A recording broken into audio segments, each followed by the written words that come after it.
సభకి నమస్కారం. ఎలా చెప్పాలో, ఎలా మాట్లాడాలో కూడా నాకు తెలీదు. ఇది నా ఫస్ట్ ప్రోగ్రామ్. ఇంత పెద్ద స్టేజ్లో ఇలా నా పెద్ద గురువుల ముందు అసలు నిల్చునే అర్హత కూడా మాకు ఉందా అని అనుకునే ధోరణిలో తపస్వి నన్ను తీసుకొచ్చి ఇక్కడ నిల్చోపెట్టింది. దానికి తపస్వి హోల్ టీం, దిలీప్ గారేంటి, పద్మా మ్యామ్ ఏంటి, సుశీల మ్యామ్ ఏంటి, వాళ్ళకి నా హృదయపూర్వక నమస్కారములు.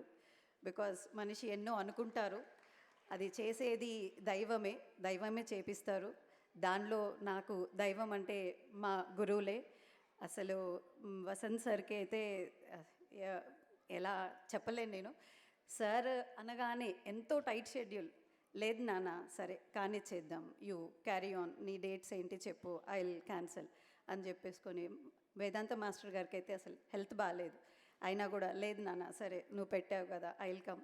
ప్రతి ఒక్కరు, మా పరమేశ్వరన్న సరే నాన్న మనం బుకింగ్ చేసుకుందామా, ఓకే నేను మాట్లాడతాను. ఇలాగంటే నాకు ఎక్కడెక్కడ ఏమేమి ఒక్కొక్క స్టెప్ వైజ్గా, ఈవెన్ ఫ్రెండ్స్, మా టౌన్షిప్ పీపుల్ ఏంటి, ప్రతి ఒక్కరు కూడా చేద్దాము ముందుకెళ్ళండి కానివ్వండి అంటే, హర్డిల్స్ అనేటివి అందరికీ వస్తాయి, పాస్ చేసుకొని మనం ముందుకు వెళ్ళిపోదాం, చేసుకోవాలి, పిల్లలందరినీ పైకి తీసుకురావాలి. కళ అనేది ఏదో ఎక్కడో మా సార్ చెప్పినట్టుగా ఎక్కడో ఒక్క దగ్గర ఆగిపోయేది కాదు. ఇట్స్ వరల్డ్ వైడ్, అందరూ అభిమానించదగ్గేది, అందరూ దాన్ని ఆరాధించదగ్గేది. మా వనజ మ్యామ్ కాల్ చేసి ఏమైంది మా ఇక్కడ ఏంటి, లేదు మ్యామ్ సారీ మ్యామ్ మీరు వచ్చేయండి ప్లీజ్. అసలు ఎక్కడ కూడా ఎవ్రీ వన్ ఏంటి అంటే నాకేదో చెప్పలేదు చేయలేదు, no one are looking like that. అది చేస్తుంది ఏదో చిన్నది, దాని వంతు సహాయం మనం చెయ్యాలి తనకి అని నన్ను ఇక్కడి వరకు ప్రతి ఒక్కరు ఇక్కడ కూర్చున్న వాళ్ళు స్టేజ్ మీదే కానివ్వండి, ఆడియన్సే కానివ్వండి, నా స్టూడెంట్స్, నా పేరెంట్స్, ప్రతి ఒక్కరూ నన్ను చాలా గౌరవించారు.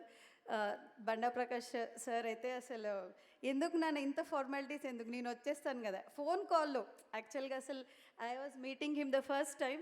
బట్ వెరీ అంటే వెరీ ఫ్రెండ్లీ నేచర్. చాలా చాలా థ్యాంక్స్ అందరికీ, చాలా థ్యాంక్స్. ఇంతకన్నా నేను ఇంకెక్కువ ఏమి చెప్పుకోలేను కూడా. Thank you so much.